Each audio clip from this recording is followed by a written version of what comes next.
So yeah, I feel like we should talk about Stomping Ground's approach to managing conflict in sessions, conflict between young people, conflict between young people and practitioners, and what we do in those situations and why our approach might be quite unique compared to other education providers. Yeah, I suppose we don't have that kind of quick impulse to try and fix a situation, and to kind of put ourselves as adults into the situation and kind of manage what's happening and provide some kind of quick fix. We give more time and space than that. Yeah, definitely. I think it's one of the best things that I've seen is allowing things to play out past where you might be comfortable, but having in the back of your mind the knowledge that you need to step in when things are just getting the tipping point, but allowing things to play out. And quite often you find that actually the children get to that point where it's really, really intense, but then they do manage to bring it back down again and they resolve it themselves.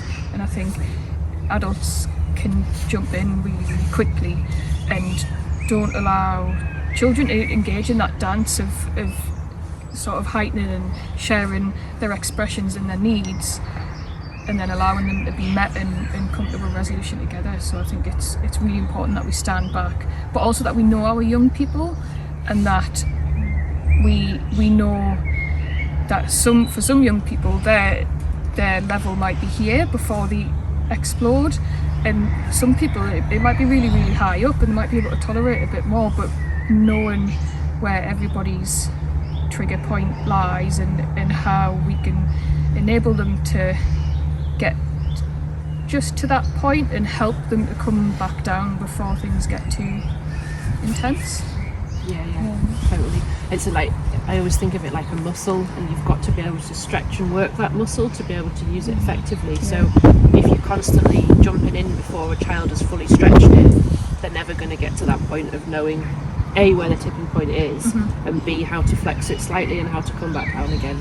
And we need to let them practice that kind of like, I'm getting to the point of being really intense and now I'm recovering and I'm going to become intense again and then I'm recovering. And there's almost like a zone, isn't there, of like, okay, there's some minor conflict, this is fine, and then, oh, I'm starting to feel a little bit uncomfortable about this as a practitioner now, and then, okay, this has gone too far, this could become unsafe. And it's like that kind of blurry zone there, which I think is what we have to become really skilled at, is assessing at what point in that blurred zone do I need to step in to prevent things from becoming unsafe, and at what point can I let it stretch me out of my comfort zone as well, without showing to everybody else in that situation that I'm starting to get a little bit anxious, because I think young people can really feed off an adult's mood and anxiety. And if Nikki is starting to have a go at Pickle and I come straight in and go, whoa, stop, everybody is suddenly up here because they're feeding off my like influence. Whereas if I can just calmly observe and wait it out a little bit and give a little bit of wait time, it might be that I have to step in, but I'm going to step in calmly and I'm going to model that kind of like calm, neutral, I'm not here to take sides, I'm not here to raise your anxiety levels, I'm just here to mediate. Yeah, and it's showing that sort of co-regulation as well, isn't it? So if you come into that situation, you bring a lot of your uncomfortable feelings with it, maybe your heightened language, heightened sound levels. It's not really helping that process of co-regulating back down to a kind of a neutral baseline together, is it? Yeah, and a lot of that is to do with, you know, the language that we use in that moment, even our physical stance. We're not going to kind of come right in and be quite close to our young people and be a big presence. Sometimes it's enough to be kind of side by side. I think that's another really good point, is about where we physically place ourselves when there's periods of discomfort and conflict within a session, because that can have a real influence. Like if we stand side by side with a young person, that could physically show that I'm with Pickle, and then that other young person can feel that they're being ganged up on or sided with. Similarly though, if you come in and you stand like this in between two young people, then there's an instant sort of like barrier. Sometimes that might be appropriate, but it's, I suppose it's the subtleties of how you place your body and the language that you use, and that if Pickle's coming at you and I'm thinking this is going to get bad, I might come in and think like, oh, Pickle, have you seen this tree over here? And I may well put myself between you and Pickle, but I'm not just going to come in and go, stop! Because to me, that just instantly sends me up a height anyway. And it's kind of like the subtleties and the kind of the smaller ways that you can create a distraction to avoid that big explosion from happening. Yeah, and this is about, like you say, knowing a young person. For some people, distraction is going to really work, isn't it? That release that they might need in other ways around the woods, and you can direct to, you know, throwing things in the stream, or, you know, kind of bashing dead wood on the floor, picking things up, doing that heavy work, and other people might not be willing to have that distraction at that moment. I think the other thing that a consideration that we have to make, and a judgment call, when if there's a conflict happening in a session over here, and then we've got somebody doing some whittling here and somebody else using a saw over here, and we know that within this conflict we've got an impulsive young person who struggles to regulate their emotions, we've got another person who's really justice driven and is rigid in their thinking and can't see a different way through it. We might have our eyes on that situation and we might be aware that something may happen there. But I think it's also a real skill that we have to then also observe, okay, I've got sharp tools here and here, I need to manage what's happening here in a way that allows these people to experience the conflict in a safe way and to negotiate that together, but also keeps these people safe and keeps these tools safe, and sort of gatekeep that from this. And I think that's what we're really skilled at as a team. So there's the non-verbal communication between team members who will just be like, notice this going on, and then it might be like, okay, I'm going to just stay here.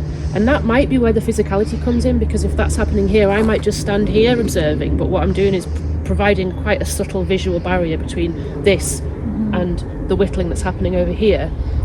So I'm not disrupting what they're doing, but I'm just separating it slightly, so that if this does escalate, I can deal with this without that involving, which could become quite dangerous, if that makes sense. Yeah, and it's a way of giving, you know, if you're standing there, your young person's got other avenues to move to, that kind of opens up this space again. Yeah, redirecting it. Yeah, definitely. Yeah.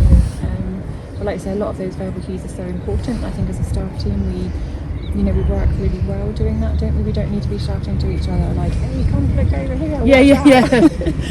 Vicky, they're about to punch each other. Okay, I'm coming. I'm just going to put the knives away. Yeah. Boom. Yeah, and then everyone is off a height, and even the staff are dysregulated. Yeah, just because we look perfectly calm and like we've got everything in hand, which we do have, that's not to say that we're not feeling inside. I'm a bit nervous about that. I need to keep my eye on that. I'm slightly anxious about what might happen here. It's just that we are working so hard not to put that across to the group, because they're going to feed off that anxiety, and our job is to protect the group from that anxiety, to support them to come to a calmer conclusion. So I think like newer practitioners who have less experience might worry that I'm not doing it right because I felt nervous, but that's okay to feel nervous in that situation. It's about how we check in with ourselves and the other practitioners to not give that message to the group itself. Absolutely. And there's that sense of like, I'm not doing anything, I should be doing something here to solve it. I need to be doing something. I need to look like I'm doing something, but there is that sense of it's okay just to, like you say, kind of feel that, and you are doing a lot of work under the surface. It is like that kind of duck swimming underwater. You're listening all the time, you're listening all around you, you're watching, you're connecting with the other practitioners, and so you are doing so much work underneath the surface to ensure like the safety of that situation, and the kind of communication between each other in those moments, and keeping sort of like a step ahead in your mind and seeing.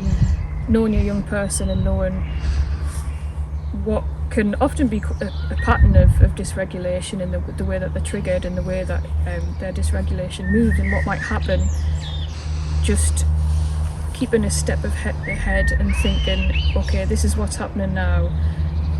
If we can't manage the situation, it's going to go in this direction, and this is what we need to do in that case, and thinking about how we can provide space for the young person if that's what they need. We used to have one young person when he dealt with conflict, he'd end up running around the whole site, and that was his way of dealing with it. And we knew and we communicated with him that you must stay within the boundaries, but it's okay to to be on those boundaries, and we knew in that time when he was dysregulated that we could have eyes on him, but we gave him that space to do what he needed to do, and then he'd be able to come back into the group a lot more regulated and calm. And I think that's where a lot of the work is done after the young person's come down off that curve and they're relaxed and their nervous system has settled a little bit. That's when you can sort of engage with restorative things and maybe talking about what happened in the situation and what led you to feeling like that and how we can avoid it in the future. Yeah, I think we spoke as well about, didn't we, about sort of advocacy. So if two people are having a conversation, perhaps one person is wanting to play with another young person and that young person is kind of not really interested. It could be things like your example. I've seen that they've turned their shoulder away and they're moving in that direction. I wonder if that means that they're not interested in this conversation right now. Should we leave it for now? And it's like almost supporting young people to recognise signs of potential conflict or to understand that somebody else might be in a different place to them, but also validating that that's okay and it's not a personal judgment. It doesn't mean to say that they don't want to be your friend. It just means that right now they're not wanting to do the thing that you want to do, and that's okay. And then, you know, validating that they might feel disappointed, they might feel rejected, and again, those feelings are perfectly valid too, but it's kind of like what we do with those feelings that's important, and how we move past that.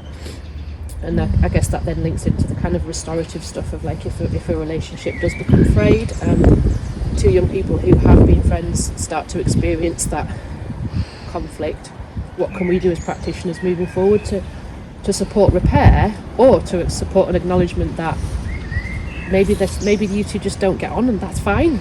That's okay. Yeah, we don't get on with everyone we meet. Like as adults, we're not friends with every single person. You have some people that you're kind of more aligned with, and we just accept that as a normal part of adult life, isn't it? We have that space to move away from people, and So we've spoken a bit about our role in facilitating and repairing a relationship. What might that look like in practice?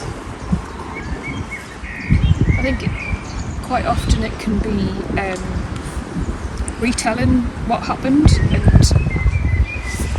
what led to a situation, and mirroring why that young person might have felt cross or angry, and helping the young person to understand the steps that led to the conflict. And sometimes it's something that the young person might not have even considered or thought, and when you go through that story again, that narrative, they're able to look at it more calmly when they're more regulated and sort of think, right, okay, maybe I shouldn't have said that, or maybe I shouldn't have done that, and how would I feel if that was me, and then that can sometimes lead to just going back to the young person and just saying, oh, should we play this game? And it doesn't always have to be sorry. It might never be sorry, but that's okay, because it's just something that we don't force young people to apologise in a certain way, and it doesn't always have to be an apology, but we want it to be a reconciliation, I guess. Yeah. We have a very different approach in that, don't we? Kind of start afresh each time and meet that young person where they are that day, and it might be that moment for that kind of reflective conversation around repairing doesn't even happen until a few hours into the session when they're settled and feeling safe, and then there's that appropriate moment to have that discussion together. And generally you would know your young person well enough to know when that appropriate moment might be, and actually often you find that if you wait for the right moment, that the young person will bring it up before you even need to, because it's the right moment for them. But sometimes they may need a little bit of guidance with that, and you know, a real kind of like a way of doing that together, rather than an adult putting that onto a young person and saying, now it is time to address this particular issue that has bothered me. It's about doing it shoulder to shoulder, and you could be doing something like, you know, those really lovely activities where you're just in the flow throwing stones in the stream together, or you're whittling together, or you're making a craft together, and there's a really lovely period of where nobody's talking because everybody's just busy doing something with their hands. And those are really lovely moments to just very gently bring up, like, oh, I've been thinking about what happened last week between you and that other young person. What are your thoughts on that? and it's just a really kind of gentle restorative approach rather than I'm going to impose this on you now, and now you must feel sorry for this, because they might not feel sorry for it. They might still be feeling really angry about it and say, but that was really unfair, and I'm not ready to talk about this because I feel that I was treated unfairly in that situation. Yeah, and that can be part of the kind of reflection as well, can't it? The fact that you're still holding those feelings, and it's okay not to let them go and have that sense of injustice, because sometimes we need that in us as we go through life. We need to have that advocacy for ourselves of feeling that something's not gone in the way that we kind of hoped or expected, and that can then lead to positive change. So we were going to talk through some examples of situations where conflict may arise, and then how we might solve those things. Yeah. So sometimes part of managing conflict is managing it before it arrives and preempting where conflict can arise, and sort of adapting your practice and the way that we work with the group to limit that, or maybe do it in small doses. So that an example is group games. A lot of the young people we work with really enjoy group games, but for some of them it can be really tricky to have all of these moving parts and lots of different people's opinions when they've got this very rigid thinking of this is the rules of the game and this is how you should play it. And within that, sometimes there's no way to solve it, and that young person won't be able to have their very strict rules followed, because it's just not achievable for the whole group, and that can lead to dysregulation. And sometimes we just have to see that could occur, so we might do things like limit the time that we play games for, choose really carefully the types of games, so games that have got very few rules and are very easy to play, and then things like dipping in and out of games. Or I'm thinking specifically of one young person who really struggled with that because they were very rules bound. They like to lead, and they like to lead their games in the way they played them, but you might have 10 other young people who all had different opinions, and that was really hard for that young person to take on board. So we did narrow that down, we did bring it in, and now 2 years later that person's a young leader who leads games and is able to take on board other people's opinions and can manage that situation, which comes with the development of their brain, because they're getting older, they've had more experiences to draw on, and because it hasn't all been thrown at them at once, and it's been a kind of a slow stretch of that, meeting their needs each stage and increasing that slowly. So I think it's important that it's not just we will always do this, it's kind of responsive and it grows with the young person. So I mean, and that the game playing is quite a good example, because of, if you think of like managing a group of 20 to 30 young people in a different education system like a school, the response to that sort of level of conflict of like, no, these are the rules, I don't play it like this, is just for a teacher or an adult to go in and say, we are playing it like this is how we do it, if you don't follow these rules you're not playing, or you need to go back to the back of the queue, or you didn't follow that rule so this happens, and it's all consequence based. And that's one way of managing that situation, I suppose, but that's not how we would manage that situation, because we're trying to be participant led, so we're suggesting that young people can bring their own rules to a game, and we want to hear everybody's voice and that everybody can be involved in that collaborative process. But that's where the challenge comes, because if everyone wants to be involved but then somebody else is like, no, that's not how you do it, that's how I do it, that's quite a tricky, quite a jarring situation for us, I think. Yeah, but lots of positives there in terms of just learning to do that softer work of negotiation amongst your peers in that kind of safe space. Negotiating what you think is right, and listening to somebody else to hear what they think is right, and coming to a kind of resolution that works, rather than an adult just coming in and stopping the game, or putting those boundaries in place, or or risking completely shutting some people out from playing at all. Yeah, almost like, until you can show me that you can follow these rules, you cannot play this game, which is essentially quite an ableist statement to make, because it's actually like, no, we need to support this young person to reach a point where they can follow those rules, or we adapt the rules to meet their needs, and I think that's what we do. We're meeting them where they're at, which can be complicated when you've got more than one young person and they're all at different stages, but that's where this kind of negotiation and slow incremental change is important. Absolutely. something really interesting that I see with group games is that sometimes there can be these really clear-cut rules, but sometimes it's a little bit ambiguous, and the young people might start playing the game, and 15 or 20 minutes later they're still discussing the rules. But they're starting the game, and then they're stopping the game, and they're starting, and they're stopping, and it seems like absolute chaos, and sometimes I'm like, just play the game. But that's me. But for these young people, that sort of negotiation, That's like part of and it, that so it's that thing, isn't it? It's not the product, it's the process, and that can be such a useful thing for the young people to do, as much as we just want to play the game as adults. We just want to play. And similarly though, you'll have like, and I remember I was like this as a child, like you'll have one young person that's doggedly wanting to play that game, really want to play it, and they really want everyone else to play it exactly the way they want to play it, and eventually they're still stood there 20 minutes later, everyone else is gone, because everyone else is like, oh, I'm not playing this, it's boring. And it's only through repeatedly doing that, going, oh, I need to change the way that I'm instructing this game because it's not working as it is. And like, you don't learn unless you have that experience, and actually some of those young people will be off and they'll just develop their own other game over there that does meet their needs, and that's absolutely fine.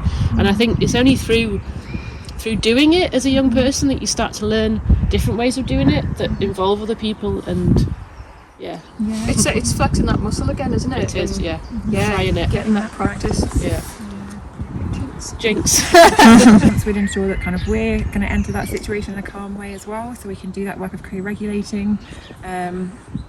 We'd kind of validate those feelings, because we'd have been present, we'd have understood what that trigger might have been, what's going to set that kind of moment of conflict off, and so we can validate those feelings, we can reflect back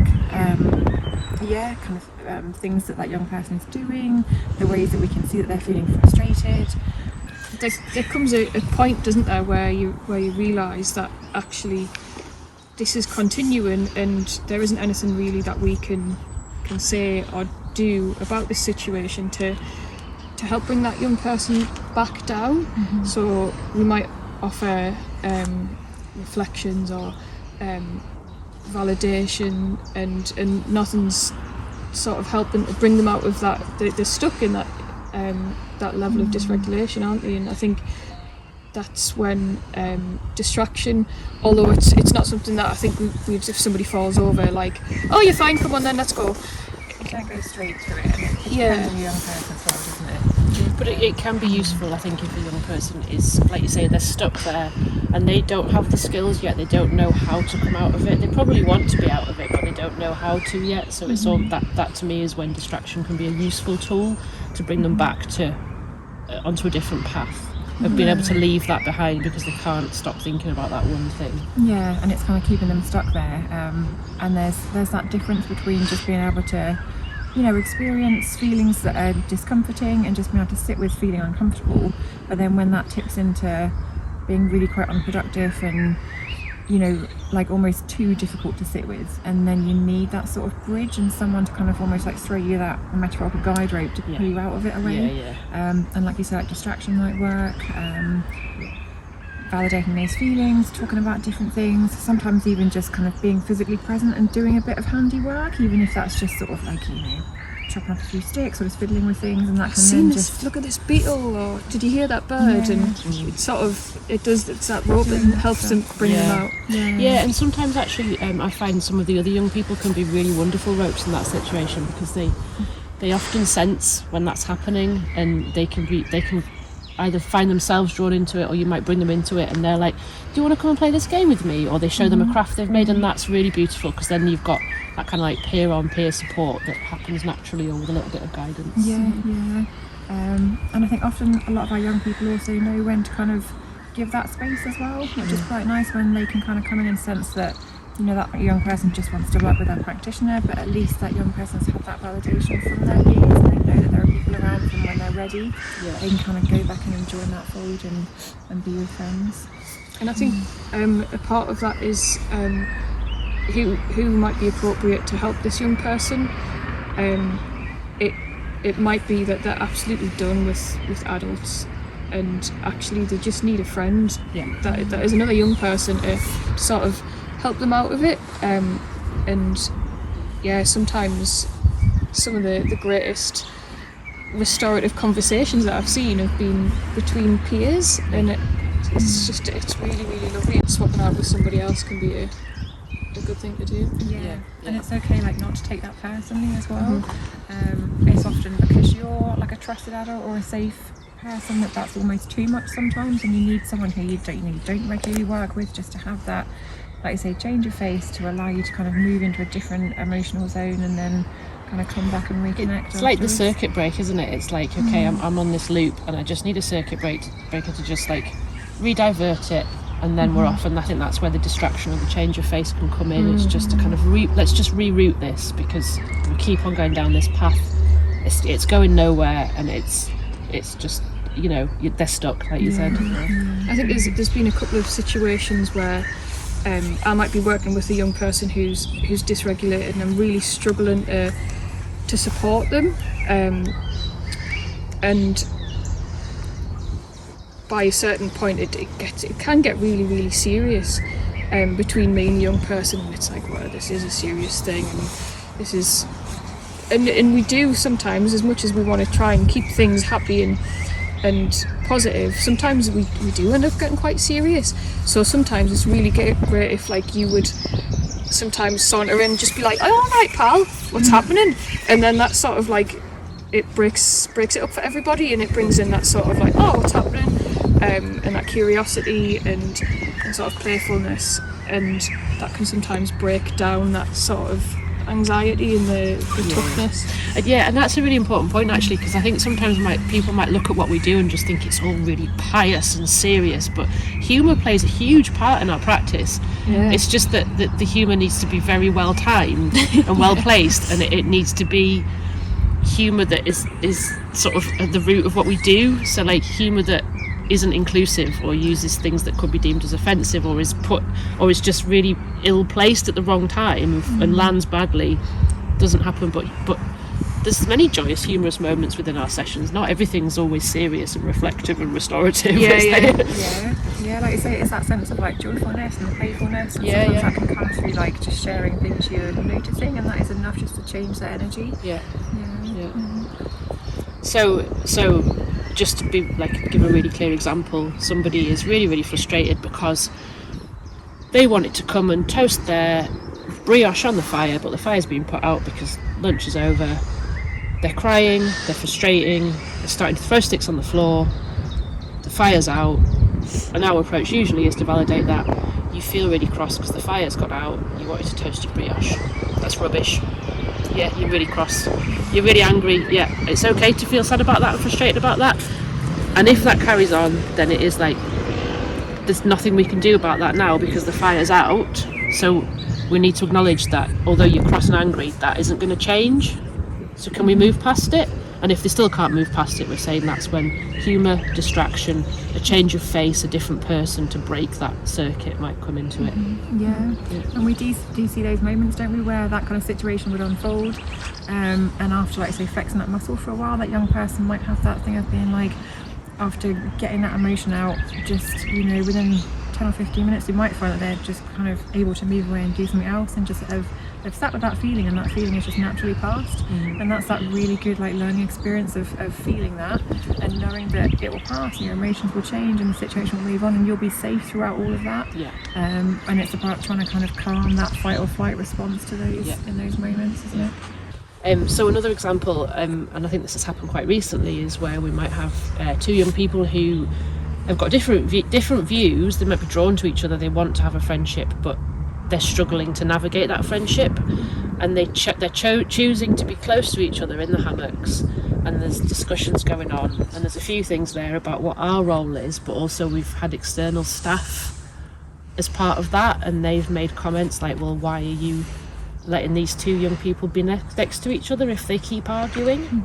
I'm just wondering what our response and approach to that might be. There have been times where, you know, you might want to kind of put yourself into that situation and kind of stop that conflict happening, and then a young person will turn to you and just say like, we're just discussing things, you know, it's all right, we're just having a discussion.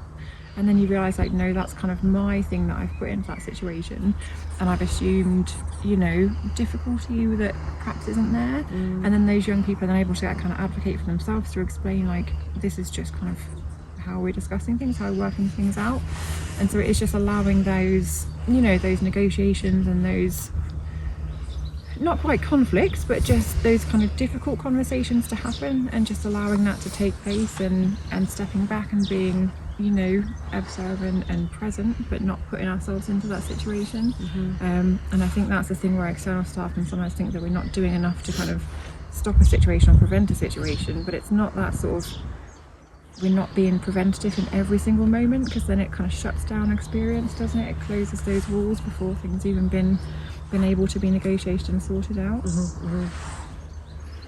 Yeah, I think if you say, well, you can't go in a hammock next to that person because last week when you did that you argued, first of all, we're not acknowledging that young people are human who have changes of emotion hour by hour, never mind week by week.